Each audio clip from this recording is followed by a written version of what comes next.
Welcome to the HVAC Business Growth Podcast. Is your business getting beaten by the competition or your profits dwindling? It's time to kickstart your HVAC business.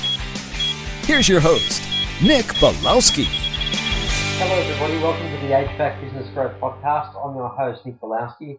We've got a great show lined up for you today. Today's topic is on holiday promotions.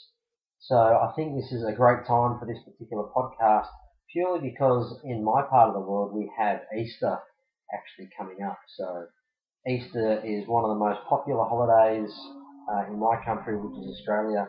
Like I said, the topic of holiday promotions is really timely. So just quickly, I want you to have a think about the various holidays that are in your part of the world. So Easter might be one of them. 4th of July could be one. Halloween is widely celebrated, as is Christmas. And also, depending on which country you are from, you'll also have an end of financial year sale. In Australia, we have our end of financial year, which is actually June 30, and a lot of businesses actually run some promotions in the month of June, and they'll make up some excuses, whether they're true or false or not, I'm not too sure, that they're below their budget for the financial year and they need to have a cracking month in June. So they run promotions around the end of financial year. And it probably leads to my next point there, and you need to actually have a good reason why you're actually running the sale. You can't just go around putting 40% off sales or 50% off sales or whatever it is, just whenever you feel like it. The customer's always going to need a reason why something is actually discounted. So you need to include that in your marketing. So I'll just share with you a quick story that I heard from a marketing genius called Bill Blazer, who actually owns some menswear stores in the US. And he actually ran a promotion where the fire alarm actually went off in his menswear store and the sprinkler system came on and it caused a bit of damage to the stock that was in his store. It didn't cause a whole lot of damage, but just enough so he could sort of get the insurance company involved.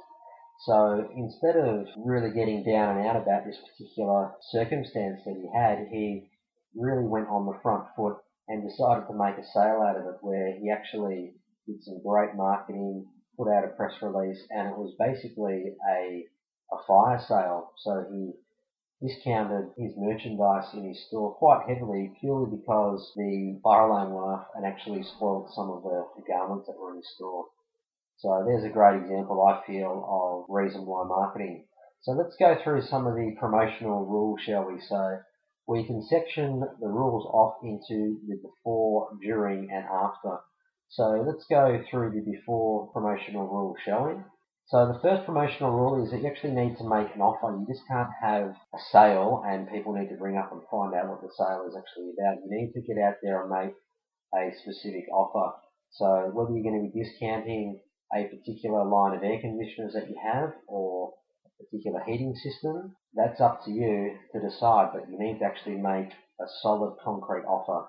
And borrowing a line from the Godfather, you need to make an offer that they can't refuse. So the offer has to be really good quality. It can't be anything called like 5% off, otherwise people just won't bother at all. You also need to create a deadline for the sale that you've got, and this is made really easy purely because you can use the actual holiday as the deadline. So if we use Easter as an example, where I'm from we have Good Friday, we have Saturday, Easter Sunday, and then we also get a public holiday on Easter Monday. So you could actually run a promotion through to the close of business on Monday or even Tuesday if you wanted to. So you're creating a deadline that's based around the holiday promotion. And then what you need to do from there is make sure that you actually market the promotion. So use your email list, put it out on the internet, create some press releases, and really do your best to try and market this event and get your whole organization behind it. If you choose to do a Halloween promotion, for example, get all of the staff involved. Actually, if you have a retail side to your heating and cooling business, then put some Halloween decorations up and actually let the customers know that you're going to be doing a good promotion around Halloween. And give yourself plenty of lead-in time to do these promotions as well. That's going to get you enough time to get some customize marketing done, create some banners or some flyers or whatever it is. So just make sure that you get your whole business behind it.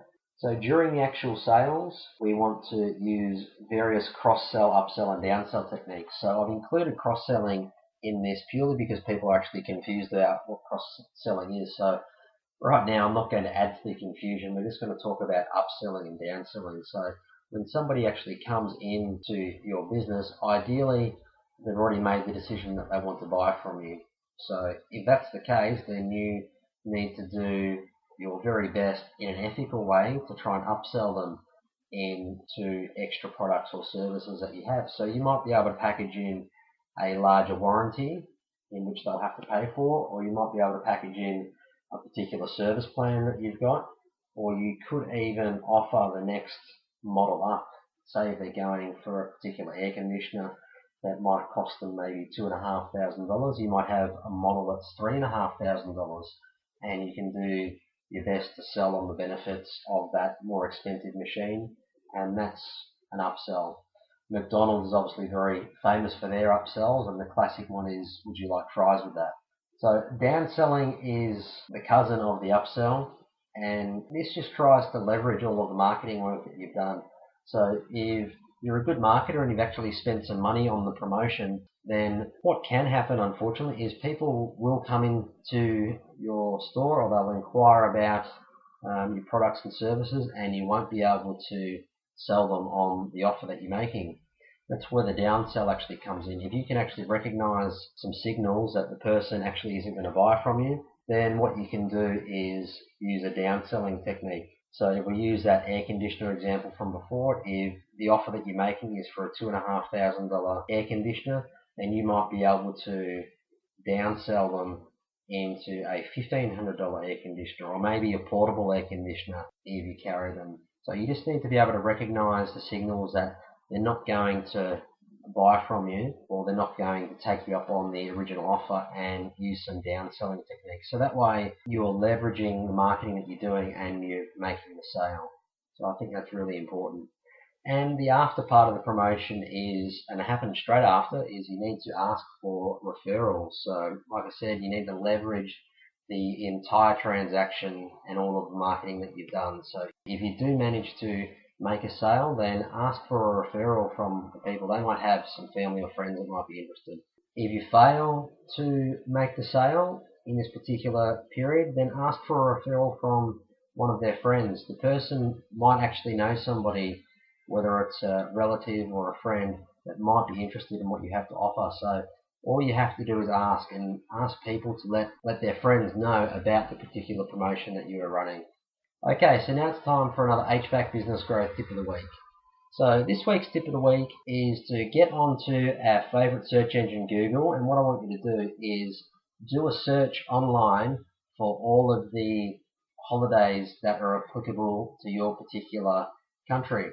So if you're in Australia like I am, you'll go onto Google and you'll do a search for public holidays, Australia, and you'll get a great list that comes back. So you'll get things there like Australia Day, Easter, Anzac Day, those types of days, ones that are actually national or even state-based as well, but they're going to be applicable to your particular country. So once you've got this list, what I want you to do is brainstorm some particular promotional ideas for each of those holidays that you have.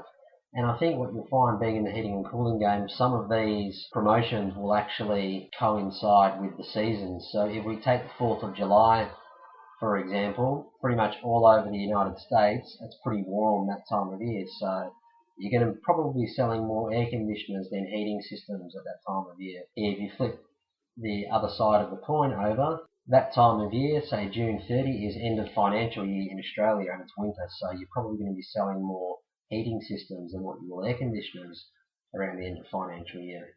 Like I said, brainstorm some promotions for each particular holiday that's on your calendar, and then integrate those into your marketing and create a marketing plan. Okay, so that's all we've got time for on today's show.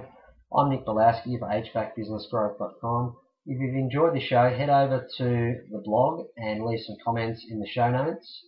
I like to hear what you guys have to say, or whether you've got any questions, so I'll be happy to answer them there. Or I'd really appreciate it too if you could head on over to iTunes and leave a great review for me, or just leave some positive feedback. I'd really, really appreciate that. Okay, thanks very much for listening. I'll see you next week.